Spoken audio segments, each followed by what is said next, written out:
তোমরা হিফাজতকারী হয়ে যাও, তোমাদের দ্বারা যেন খিয়ানতি না হয়। তোমাদের কাছে স্বামীর তিনখানা সম্পদ রয়েছে। একটা হলো স্বামীর টাকা পয়সা, ধান চাল বাড়িতে রেখে স্বামী বিদেশে কাজে চলে গেছে, এটা তোমাকে আমানতদারি করতে হবে। স্বামীর অনুপস্থিতিতে মা বাপকে স্বামীর মাল পৌঁছাতে পারবে না। শুধু তাই নয়, এমন কি ভিখারিকে ভিক্ষা দেবে কিনা এটাও স্বামীর পারমিশন নিতে হবে। অতএব স্বামীর মালের হেফাজত করো। 2 নম্বর হচ্ছে তোমার মাথা থেকে পা পর্যন্ত এই দেহটা মহারানা দিয়ে স্বামী হালাল করে নিয়েছে। অতএব দেহটা তোমার নয়, এটা তোমার স্বামী, শুধু তোমার আমানতদারিতে রাখা আছে। তুমি যোগাবে, তুমি আমানতদারি করবে। এই দেহ দিয়ে পৃথিবীর দ্বিতীয় পুরুষকে তুমি আনন্দ দিতে পারবে না। এমনকি হাসির ঝলকেও, শুধু দৈহিক মিলনে নাই, হাসির ঝলকেও বেগানা পুরুষকে তুমি আনন্দ দিতে পারবে না। এই দেহটা তোমাকে হেফাজত করতে হবে।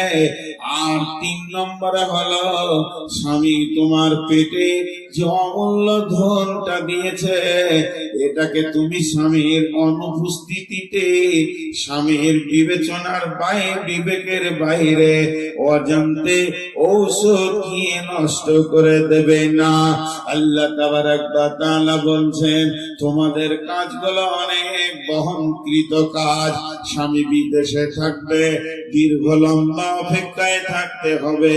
এর জন্য আমি আল্লাহ তোমাদেরকে চাপা যৌবন দিলাম, উগ্র যৌবন দিলাম না। আর আমার নবী বলছেন যে যৌবনটাকে তুমি নিয়ামত মনে করে লাও। যেদিন তুমি বার্ধক্যে চলে আসবে, তোমাকে বুড়ি বলা হবে এবং তোমাকে বুড়া বলা হবে। তোমাকে যেদিন জওয়ানির কাউন্টার থেকে বের করে বার্ধক্যের প্যান্ডেলে ভরে দেয়া হবে, তুমি 1000 মাথা ঠুকলেও আর দ্বিতীয়বার জওয়ানি ফিরে পাবে না। এর জন্য মেয়েদেরকে চাপা যৌবন দেওয়া হয়েছে, আর ছেলেদেরকে দেওয়া হয়েছে উগ্র যৌবন। উগ্র যৌবন কেমন? আগুন, কয়লা হলো আগুনের খাবার, পেট্রোল হলো আগুনের খাবার। আগুন যখন পেট্রোলকে দেখে তো দপ করে ধরে নেয়, কিন্তু কয়লাকে দেখলে পাখা দিয়ে ধরাতে হয়। তো মেয়েদের যৌবন কয়লার মতো, তাদেরকে চেতনায় আসতে সময় লাগে, কিন্তু পুরুষের যৌবন পেট্রোলের মতো দপ করে ধরে নেয়। তবে কেন এদেরকে উগ্র যৌবন দেয়া হলো? এই জন্যই দেয়া হলো, যৌবনের সাথে মিজাজের সম্পর্ক আছে। পুরুষের ডিউটি গুলো দেখেন কেমন। বিসমিল্লাহির রহমানির রহিম, ওয়াল হাফিজুনা লিহুদুদিল্লাহি ওয়া বাশশিরিল মুমিনিন। হে পৃথিবীর পুরুষের দল, আল্লাহ তোমাদেরকে কোরআনের সিকিউরিটি বানিয়েছে। অতএব তোমাদেরকে সৈন্যের কাজ করতে হবে। কোথায় ইসলাম ডুবে গেছে, কোথায় ইসলামের বিরুদ্ধে কথা চলছে, সেই জায়গায় তোমাকে সোচ্চার হতে হবে। তোমাকে দেশকে বাঁচাতে হবে, তোমাকে দশকে বাঁচাতে হবে, দেশের জন্য তোমাকে সিকিউরিটি হতে হবে। অতএব তুমি চাপা যৌবন হলে কাজ চলবে না, তোমার অনেক দায়িত্ব থেকে গেছে। শুধু তাই নয়, আল্লাহ পুরুষের জন্য বলছেন, ফাইযা কুদিয়াতিস সালাতু ফান্তাশিরু ফিল আরদি ওয়াবতাগু মিন ফাদলিল্লাহ। যখন তোমার নামাজ পড়া হয়ে যাবে, তুমি জমিনে ছড়িয়ে যাও, গিয়ে তুমি রুজি তালাশ করো। বাড়িতে মা আছে, আব্বা আছে, ছেলে মেয়ে আছে, স্ত্রী আছে, লেখাপড়া আছে, তাদের জন্য তোমাকে ইনকামের ময়দানে বেরোতে হবে।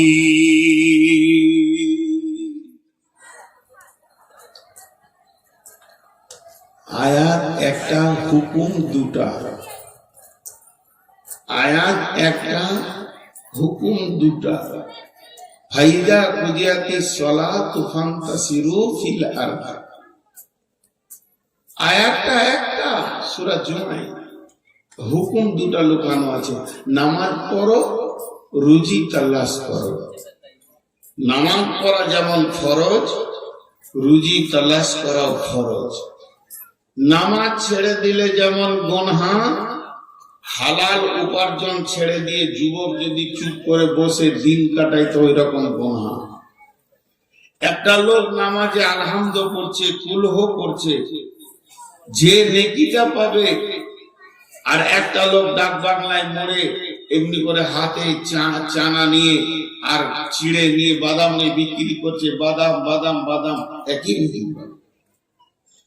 নামাজের ভিতরে তেলাওয়াতে দোয়াতে যেমন নেকি আছে, হালাল উপার্জন করতে গিয়ে খরিদ্দারের সঙ্গে কথা বলবে, মাঠে লিবারের সঙ্গে কথা বলবে, এক কথায় রুজি তলাশ করতে গিয়ে জবান দিয়ে যতগুলি কথা বের হবে সেটাতেও নেকি আছে। হালাল উপার্জন করা ফরজ, আর নামাজ পড়া ফরজ। আর নামাজ ছেড়ে দিলে যেমন গুনাহ হবে, হালাল উপার্জন ছেড়ে দিয়ে কোন যুবক বাড়িতে চুপ করে বসে যৌবন অতিবাহিত করলে তারও কাবিরা গুনাহ হবে। অতএব যুবককে উত্তাল যৌবন কেন দেয়া হলো? এদেরকে যদি চাপা যৌবন দিত তাহলে কি ক্ষতি হতো? এরা মেয়েদের মতো চাপা যৌবন যদি পুরুষকে দিত, এই পুরুষেরা রাতে লেপে কম্বলে ঢুকে গেলে বেলা 10টা 12টা পর্যন্ত বিছানা ছাড়তো না, ওখানেই পড়ে থাকতো।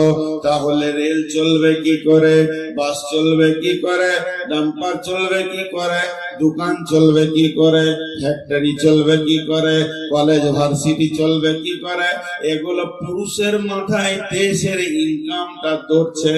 অতএব পুরুষে যৌবনের কাজটা টুক করে সেরে নেবে, আবার কাজের ময়দানে থাকবে। যৌবনকে সারতে গিয়ে 3 ঘন্টা 4 ঘন্টা যদি বিবির কাছেই থেকে যায় তাহলে দোকান চলবে না, মার্কেট চলবে না, চলবে না বাস ট্রাক।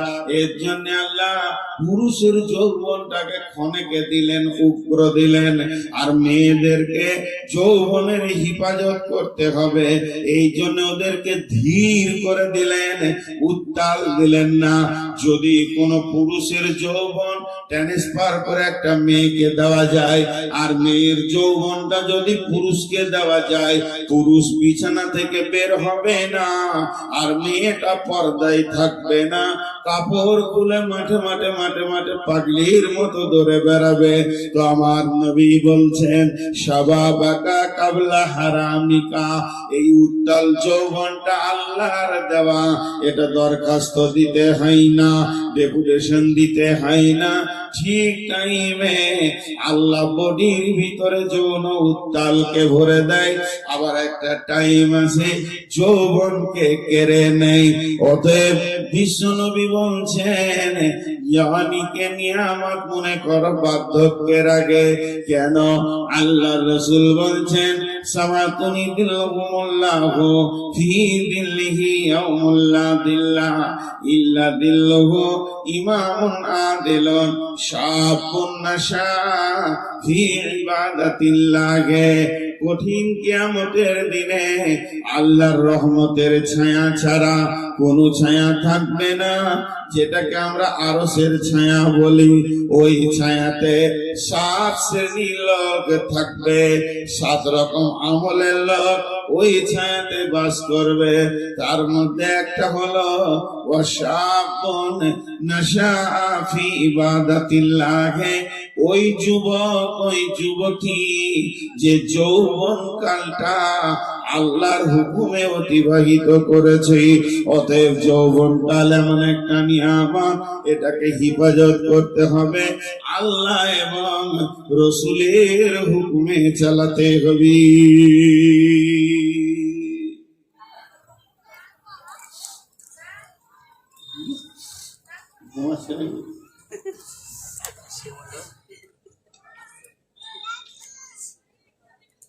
शादी को कहाँ गया?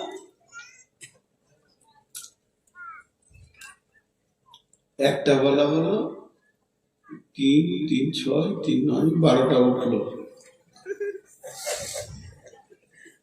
এরা বলছে একটাই হয়েছে, এই রিচার্জই চলবে এখন, মোবাইল 10 দিন চলবে যায়।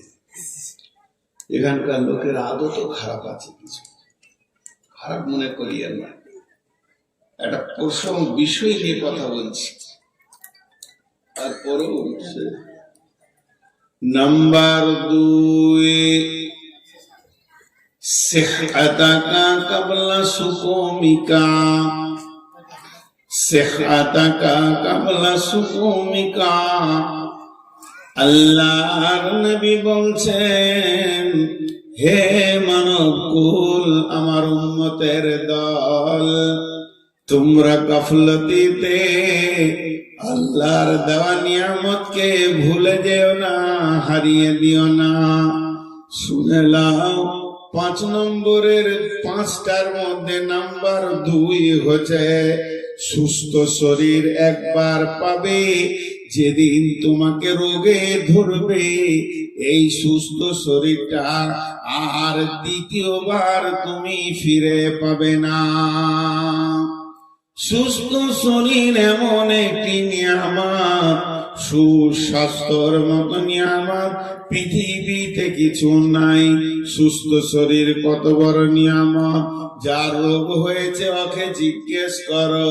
অতএব বিশ্বনবী বলছেন, তুমি যতক্ষণ সুস্থ আছো ততক্ষণ জেনে নাও বিরাট একটা আল্লাহর নিয়ামতের মাঝে আছো।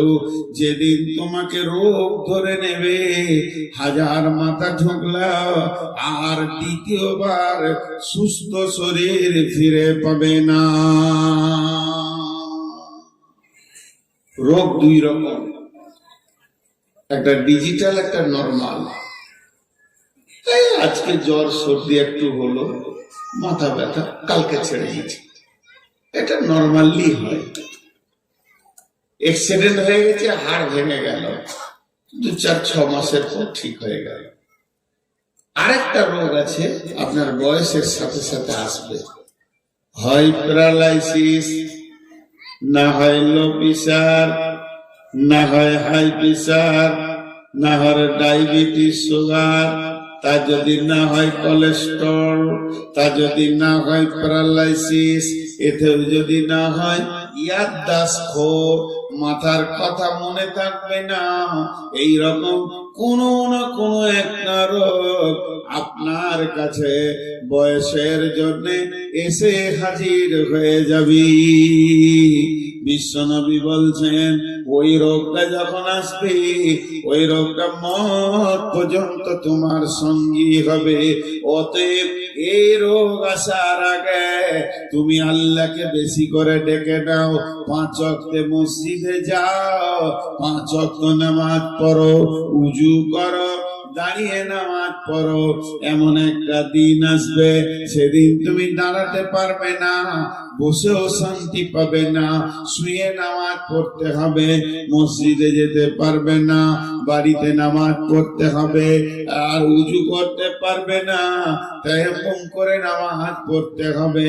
যদি জওয়ানি কালে তুমি ঠিক মতো মসজিদে ডিউটি দাও, তো আমার রব ওই জওয়ানি মেজার মেনে তোমাকে নেকি দান করবে। অতএব ওই রোগটা আসার আগে সুস্থ শরীরকে নিয়ামত মনে করো।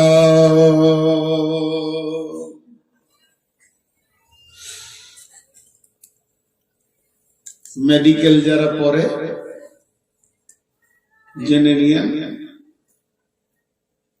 ডাক্তারদের হিসাবে 48-50 বছর বয়স হলে একটা ব্যাগ আসবে আল্লাহর তরফ থেকে। আমার যখন প্রথম সুগার ধরা পড়ে, তো ডাক্তার বলছে যে এত তাড়াতাড়ি নয়, আপনার একটু আগেই হয়েছে। স্বাভাবিক যখন 48 বয়স হবে, তখন একটা নতুন ব্যাগ পাবে সব মানুষ। কি ব্যাগ? যে ওইটার নাম হচ্ছে ওষুধের ব্যাগ।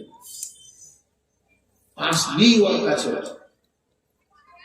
এখন খুব জমানি তাল চলছে। আর 48 যেই বয়স হবে, খালি পকেটে হাত ভরে নেবেন, এমনি করে খাবে, পানি খাবে, দে তো চা এক কাপ খায়, আসবেই। তবে মাঝে একটা খুশির কথা বলে দিই, এই রোগটা যার আছে মত পর্যন্ত সঙ্গীওয়ালা রোগ, আপনার গোনা মাফ হবে, কিয়ামতের মাঠে প্রাইজ পাবেন। তবে আল্লাহর বিরুদ্ধে যদি কথা না বলে থাকেন, আল্লাহ আমাকে কেন এমন রোগ দিলেন, অতএব ধৈর্য ধরতে হবে। একটা মেয়ের মির্গি রোগ ছিল, ওই রোগটা যখন ওর উঠতো তো ন্যাংটা হয়ে যেত, কাপড় চোপড় ঠিক থাকতো না। তো রসুলের কাছে গেল, ইয়া রাসূলুল্লাহ দোয়া করে দেন যেন আমার রোগটা ভালো হয়। আল্লাহ নবী বললেন, আম্মা সোনামণি, কিয়ামতের মাঠে আল্লাহ একটা স্টেজ করে রোগাদেরকে প্রাইজ দেবে। তখন সুস্থ ব্যক্তিরা ওই স্টেজে গিয়ে মাথা ঠুনকার বলবে, আল্লাহ আমাকে কেন দুনিয়াতে কাঁচি করে কাটেননি, করতাম না, এত বড় প্রাইজ রয়েছে, জান্নাতুল ফেরদাউস দেবে, আর কি দেবে। অতএব মরণ রোগ ধৈর্য ধরে যদি কেউ নিতে পারে, সে প্রাইজ পাবে। মেয়েটি বললেন, ইয়া রাসূলুল্লাহ আমার রোগটা যেমন আছে থাক, দোয়া করতে হবে না, আমি প্রাইজ নিব। তবে একটা দোয়া করে দেন, যখন আমার রোগটা উঠে আমার তো হুঁশ থাকে না, আমার সাথীরা বলছে আমি বেজ্জতি হয়ে যাই, নাঙ্গা হয়ে যাই, শরীরে কাপড় থাকে না। নবীজি গো আপনি দোয়া করে দেন যেন আমি নাঙ্গা না হয়ে যাই। বিশ্ব নবী দোয়া করে দিলেন। তারপরে থেকে ওই মেয়েটি যতবার রোগ উঠেছে আর কোনদিন বেজ্জতি হয়নি। তো আল্লাহর নবী বলছেন, শোনো, সেহাতাকা কাবলা সুকুমিকা, সুস্থ শরীরটাকে নিয়ামত মনে করো। ও আমার উম্মত, যেদিন তোমাকে রোগের পাঞ্জাতে ধরবে, রোগের সাঁড়াশিতে তুমি ঢুকে যাবে, সেদিন তুমি হাজার কাঁদলেও আর সেই 16 বছরের সুস্থ শরীর ফিরে পাবে না।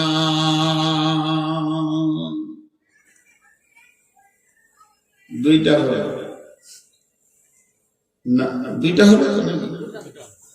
নাম্বার 3, ফারাগাকা কাবলা সুগলিকা। এটা এত বড় বিষয়, 2.5 ঘন্টার একটা বক্তব্য আছে আমার এই শব্দটার উপরে। কোরআনের অনেক আয়াত আছে, এটা কত দামি বিষয়। ফারাগাকা কাবলা সুগলিকা,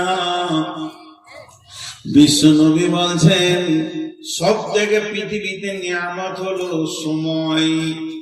সময় কিন্তু দাঁড়াই না, সময় চলতেই আছে। লকডাউন হোক, সব হোক না কেন, আপনি আমি বসে বসে দোকানে রেস্ট নিব, সময় কিন্তু চলতে থাকে। আমি যদি বাইকটা নিয়ে চালাই, আমি চলি, আমার বাইক চলে, আমি ডাক বাংলায় গিয়ে বাইকটাকে স্ট্যান্ড করে দিয়ে 1 ঘন্টা বসে বসে যদি গল্প করি, আমার বাইকও দাঁড়িয়ে থাকবে, আমিও দাঁড়িয়ে থাকবো। আমার বাইকের মিটার উঠবে না, আমারও মিটার উঠবে না, কিন্তু সময় কারো অপেক্ষা করে না। সময় যেন একদম ধীর ভাবে চলতে রয়েছে, টিক টিক টিক টিক করে চলছে, সেকেন্ড দিয়ে চলছে। আপনাকে আমাকে 50 বছর পৃথিবী দেখিয়ে দিল। বিশ্ব নবী বলছেন, যে সময়কে চিনল না সে কি আর চিনবে? বন্ধুরা আমার, সময়ের গুরুত্ব আল্লাহ কোরআনে কত দিয়েছেন। সময়কে কেন্দ্র করে 3খানা গোটা গোটা সূরা দিয়েছেন। একটা সূরার নাম দোহা, উদীয়মান সূর্য, এই একটা সূরা দিয়েছেন। একটা গোটা সূরা দিয়েছেন দিনের শেষে, তার নাম আসর, আসরের ওয়াক্তকে কেন্দ্র করে একটা সূরা দিয়েছেন। আর একটা দিয়েছেন রাতের শেষে, ফজর, সূরা ফজর, সূরা আসর, সূরা দোহা। সূরা একটা রাতের শেষে, একটা দিনের শেষে। বন্ধু, সময় কত বড় নিয়ামত। একজন দার্শনিক বলছে যে সময়কে গুরুত্ব দিল না, সে নিজে কি গুরুত্ব দিল না। আমি একটা বরফ আমি নিজে একটা বরফ চু চু চু চু করে শেষ হচ্ছে। তার মানে বরফ যেমন চুয়ে শেষ হয়ে যায়, একটা মানুষ তার বয়সটা চু চু করে শেষ হয়ে গেছে। সে 1 ঘন্টা বসে আড্ডা দিল, সময়টাকে নষ্ট করে দিল। ওটা কখন বুঝবে? যেদিন কিয়ামতের দিন একটা নেকির কারণে জাহান্নামের ফায়সালা চলে আসবে, তখন মাথা ঠুকে বলবে, কেন আমি চায়ের দোকানে 3 মিনিট সময় ফালতু কাটিয়েছিলাম। একবার যদি ওই ফাঁকে সুবহানাল্লাহ বলে নিতাম তা আজকে বেঁচে যেতাম। সময়ের কত মূল্য বন্ধু জেনেলেন ওই লোকের কাছে যার পরীক্ষায় ফেল করেছে, যার হাত থেকে ট্রেন ছাড়া গেছে, যে একটা বছর কিভাবে তার কাটবে। অতএব বন্ধু, সময় এত বড় নিয়ামত, সময় আপনার সঙ্গে কথা বলে। আমার এই চুলগুলো ছিল কালো, সময় কিন্তু সাদা করেছে। আমার চোখে কোনোদিন চশমা ছিল না, যতদিন পড়াশোনা করেছি চশমা কি জিনিস জানতাম না। এখন কোরআনের পাতা খুলতে গেলে আগে চশমা লাগাতে হবে। সময় আমার চোখে চশমা এনে দিয়েছে। শুধু তাই নয়, 3 ঘন্টা কেন, একটানা 4 ঘন্টা বকেছে, কিছুই মনে হয়নি। এখন 1 ঘন্টা ক্রস হলে মাথা ঘুরতে শুরু করে। সময় আমার সঙ্গে কথা বলে। শুধু তাই নয়, একজন দার্শনিক বলছেন সূর্য মানুষের সঙ্গে কথা বলে। যখন সূর্য পূব দিকে উঠে তখন বিশ্ববাসীকে বলে, এটা কোরআন নয়, এটা হাদিস নয়, এটা তাফসীরে এসেছে। সূরা আসর আর ফজরের তাফসীর করতে গিয়ে 8 থেকে 10 রকম তাফসীর এসেছে। নাম কেন ফজর হলো আর নামটা কেন আসর হলো? তার মধ্যে একটা তাফসীর, যখন সূর্য উঠে পূর্ব দিকে তখন সূর্য বিশ্ববাসীকে বলে, ওরে সৌভাগ্যবানের দল, গত রাতে তুমি লাশ হয়ে যাওনি, কবরে তুমি যাওনি, তোমাকে আল্লাহ আবার একটা নতুন দিন দিয়েছে। তোমাকে আল্লাহ কত ভালোবাসে, আবার তোমাকে সুযোগ দিয়েছে। যে সুযোগটা তুমি কবরে চাইবে, যখন আযাব শুরু হয়ে যাবে তখন তুমি বলবে, আল্লাহ একবার ছেড়ে দাও, আমি গুনাহ আর করব না। সেদিন তুমি ছাড়া পাবে না। আজকে আল্লাহ তোমাকে ছেড়ে দিয়েছে, এই রকম 53 বছর তোমাকে প্রতিদিন সূর্য ওঠার সময় ছাড়ছে। সুযোগ পেয়ে গেছো, তওবা করে নাও, মসজিদে গিয়ে চোখের পানিতে কেঁদে নাও। হে সৌভাগ্যবানের দল, না জানি মাগরিবের আযান তুমি শুনতে পাবে কিনা, এর কোনো গ্যারান্টি নাই। কিন্তু ওই সূর্য যখন আবার পশ্চিমে ডুবে তখন বিশ্ববাসীকে বলে, বিশ্ববাসী রে, চলে গেলাম, তবে বলে গেলাম তুই একদিনের রাস্তা কবরের দিকে আগিয়ে গেলি। তোর কবর যত দূরে আছে তোর কাছ থেকে একদিনের রাস্তা কেড়ে নিল। তুই কবরের দিকে আগিয়ে গেলে, তোর কবরে যেতে যদি 20খানা দিন ছিল, আজকে থেকে 19 দিন গুনবি, কালকে 18 দিন গুনবি। হে হতভাগার দল, সারা দিনটা গাফলতি করলে, তবে শুনেলে সামনে তোর রাত এসে গেছে, রাতকে পেয়ে গেছিস মানে তুই সৌভাগ্যবান। তাড়াতাড়ি একটা কাজ কর, এই রাতেই তুই রবের সঙ্গে আলোচনা করলে, রবের কাছে ক্ষমা চেলে, গভীর রাত্রিতে আর গাফলতির ঘুম তুই দিবি না। অতএব গাফেলরা প্রথম যে কাজ করে, এরা সময়কে নষ্ট করে। যে ব্যক্তি সময়কে নষ্ট করে সে মূল্যবান জিনিসকে হারিয়ে দেয়। তাই বিশ্ব নবী বলছেন, ফারাগাকা কাবলা সুগলিকা, সময় একটা নিয়ামত, হাতছাড়া হয়ে যাওয়ার আগে উম্মত রে, সময়ের দিকে খেয়াল করিয়া। সময়টা নিয়ে অনেক কথা আছে। আল্লাহ একটা শব্দ ব্যবহার করেছে ফজরের কসম খেতে গিয়ে। কি বলেছেন জানেন? হাল ফি দালিকা কাসামুল লিজি হিজর, হাল ফি দালিকা কাসামুল লিজি হিজর।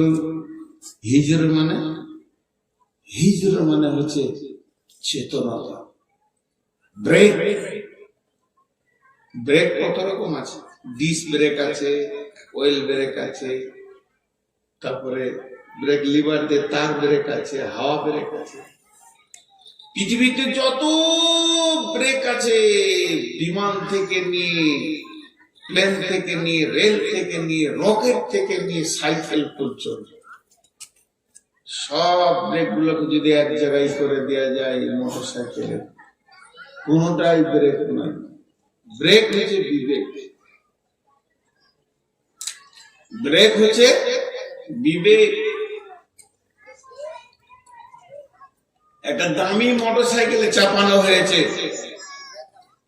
আর মোটর সাইকেলটা এত দামি, ও দু চাকাতেই ডিস্ক ব্রেক আছে, আর দামি ব্রেক আছে, কিন্তু যে চালাইছে ওর বিবেক ঠিক নেই, হয় মদ খেয়েছে আর না হয় পাগল।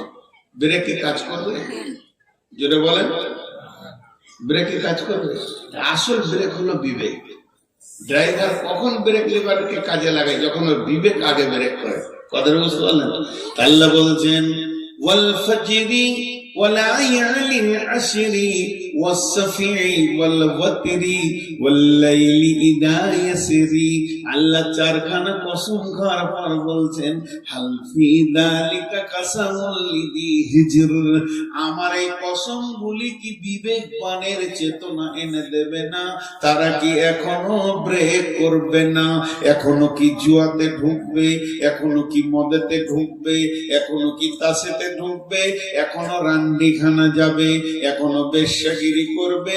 মেয়েরা বেপর্দা থাকবে, ছেলেরা লুচ্চা হবে, এখনো সুদের কাছে বসবে, এখনো সুদের টাকা কমবে, এখনো মদের বোতলে হাত দিবে। তবে ব্রেক কখন করবে? এদের কি চেতনতার ব্রেক এখনো হলো না? সময় কি এদের আসছে না? ফজর হয়ে গেল, সারা রাত চলে গেল, এখনো কি ব্রেকের ঢিলাটা থেকে গেল? এরা গ্যারেজে যাবে কখন? বিবেকের ব্রেকটা ঠিক করবে কখন? গাড়ির ব্রেক ঠিক আছে, বাইকের ব্রেক ঠিক আছে, মানুষের ব্রেকটাই ঢিলা আছে। বাইকের ব্রেক ঠিক আছে, ট্রাকের ব্রেক ঠিক আছে, ডাম্পারের ব্রেক ঠিক আছে, বুলোরোর ব্রেক ঠিক আছে, মানুষের ব্রেকটাই ঢিলা হয়ে গেছে। এটা সময় কাল একদিন বলবে কেন তুমি তোমার ব্রেকের বিবেচনা নষ্ট করেছো। আল্লাহ তাবারাক ওয়া তাআলা বলছেন, বিশ্ব নবী বলছেন, সময়কে বড় নিয়ামত মনে করো, যে সময়টা তোমার হাত ছাড়া হয়ে গেছে, আর দ্বিতীয়বার তুমি ফিরে পাবে না। কয়টা বলা হলো? হ্যাঁ, জওয়ানি নিয়ামত বার্ধক্যের আগে, সুস্থ শরীর নিয়ামত রোগা হওয়ার আগে, সময় নিয়ামত হাত ছাড়া হয়ে যাওয়ার আগে। नंबर 4, गेना का कबला फकारी का, गेना का कबला फकारी का। বিশ্বনবী বলছেন, সম্পদ একটা নিয়ামত, যেদিন তুমি ফকির হয়ে যাবে সেদিন তুমি বুঝবে মালের কি দাম আছে। 4 জন উঠলো, এরা 1 টাকাও দিবে না। বক্তা যখন মালের কথা বলেছে তো নিশ্চয়ই কালেকশন হবে। পাগলরা বসে থাকবে, বুদ্ধিমানরা ঘর যাবে। ঠিক বলেছি না? জি, একটু দেখেন তফসিরটা শোনেন। বিশ্বনবী বলছেন, তুমি ফকির হবি। পৃথিবীর সমস্ত মানুষ একদিন ফকির হয়।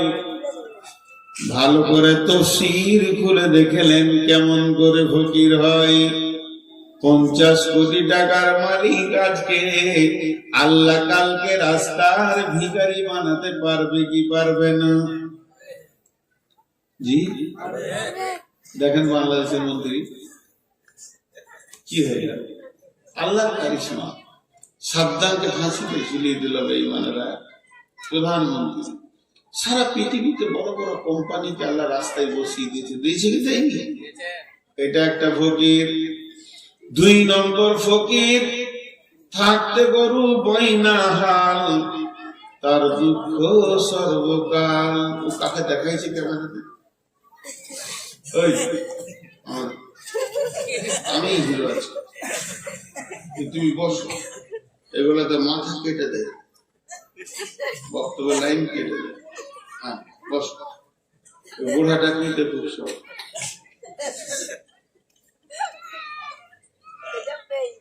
এই ফকিরটা কেমন? আল্লাহ নবী বলছেন গেনাকা কাবলা ফাকারিকা, বিশ্ব নবীর জিভ থেকে বের হয়েছে তুমি ফকির হবে, তার মানে ফকির হতেই হবে, বিকল্প কোন রাস্তা নাই। বহুজন আছে 200-400 কোটি টাকার মালিক, ছেলেরা ব্যবসা বাণিজ্য চালাচ্ছে, আব্বার আর হুঁশ কম, 98 বয়স। বৌমাকে জিজ্ঞাসা করছে, পারবিন রে কি আব্বা? নাস্তা করলাম, ওটাই মনে নেই, 2খানা রুটি খেলে নাস্তা, হাজি আব্বা রুটি খেলে যায়। ও দেখছিস এবার বলেন ওকে দিয়ে ব্যবসা চলবে না কোম্পানি চলবে? ছেলেরা বুঝে নিয়েছে বাপের দ্বারা ব্যবসা কোম্পানি চলবে না। এককালে বাপ তিলে তিলে কোম্পানিটাকে জমিয়েছে, এখন আর ওর দ্বারা হবে না। ছেলেরা ব্যবসা বাণিজ্যে নেমে গেল, এখন এখানে জালসা শুরু হয়ে গেছে। এটা কোন জায়গা? লক্ষ্মীপুর, কৃষ্ণপুর। এখন কৃষ্ণপুরে জালসা শুরু হয়ে গেছে। আর জালসায় মাওলানা সবুর সাহেব উঠে বলছেন, মান বানা লিল্লাহি মসজিদান বানাল্লাহু লাহু বাইতান ফিল জান্নাহ। পৃথিবীতে যে মসজিদ বানাবে আল্লাহ তার জান্নাতে অট্টালিকা বানাবে। গোড়ার কাছে আর কিছু নাই, একটা লাঠি, একটা লুটা, গেঞ্জি আর লুঙ্গি। গেঞ্জিতে টাকা থাকা ফকির হয়ে গেছে। মনে মনে ভাবছে 2টা তো বেটা, ওদেরকে 300-400 কোটি টাকা দিলাম, আসুক বড় বেটার কাছে নিব কিছু। বড় বেটা ঘর ঢুকছে 11:30, গোসল টোসল করে খাবে। জমিরুল্লাহ হ্যাঁ হ্যাঁ কিছু বলছিল, 20,000 টাকা, 20,000 টাকা দেখুন আর দাপট না। টাকা কি করবো বাবা? মসজিদের 2 তলা হবে, টাকাটা দিতাম নিজের কবরকে বানানোর জন্য, আখিরাত বানানোর জন্য চিন্তা করছে। ছেলে বলে ছাড়ো তো ওদের কথা বলে, মৌলবীরা বকা ছাড়ো, অন্যে চলে গেল। ভাবছি তাহলে ছোট বেটাকে বলবো। ছোটটা ঢুকছে, জি ছোটটা ঢুকছে আজ মোটর সাইকেল। কি বলছে, সাবি নাকি রে?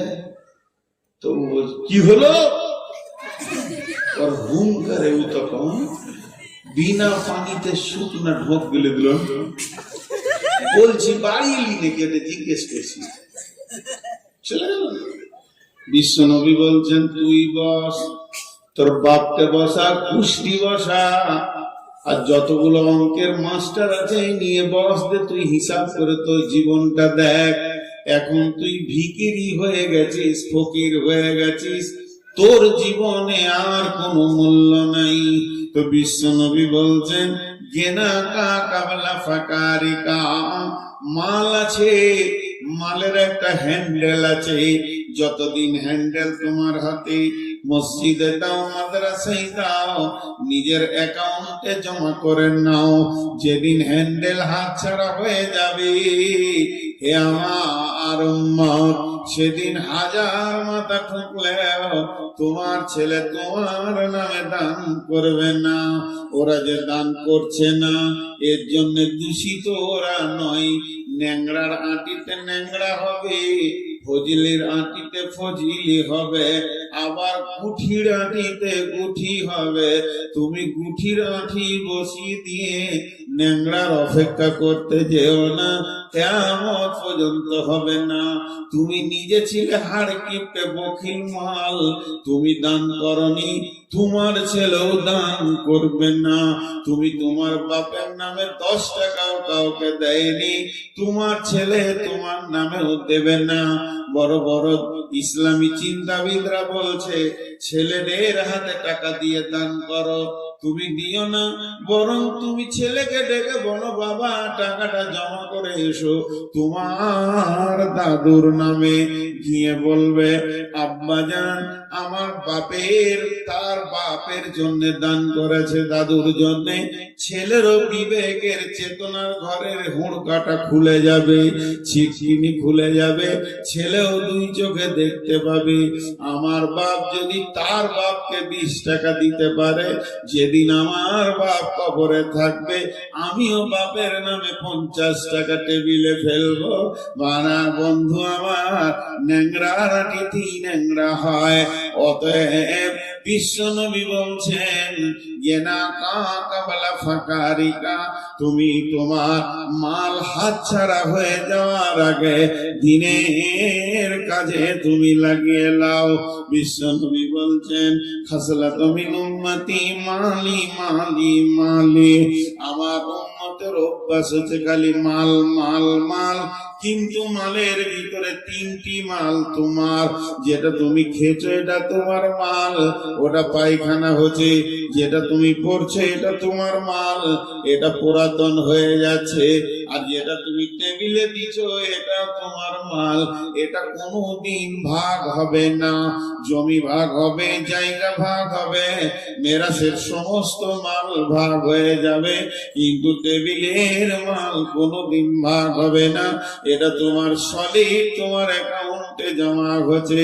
বিশ্ব নবী বলছেন ইত্তেবাউল মাইয়াতা সালাসাতুন ফায়ারজিআন ইসনানি ওয়া ইয়াবকা মাহু ওয়াহিদুন ফায়ারজিআন আহলুহু মালুহু ওয়া ইয়াবকা মাহু ওয়াহিদুন আমালুহু।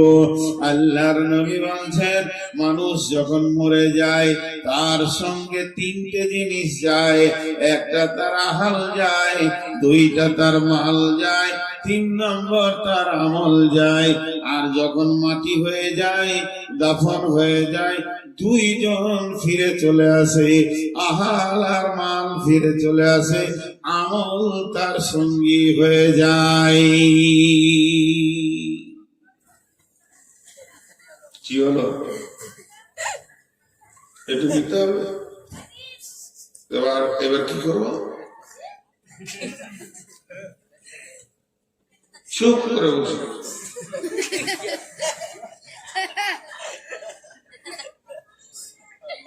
আমার রেকর্ডিং করতে আসবে না তো। এবার মরতে চলেছে, আর দরকার নেই।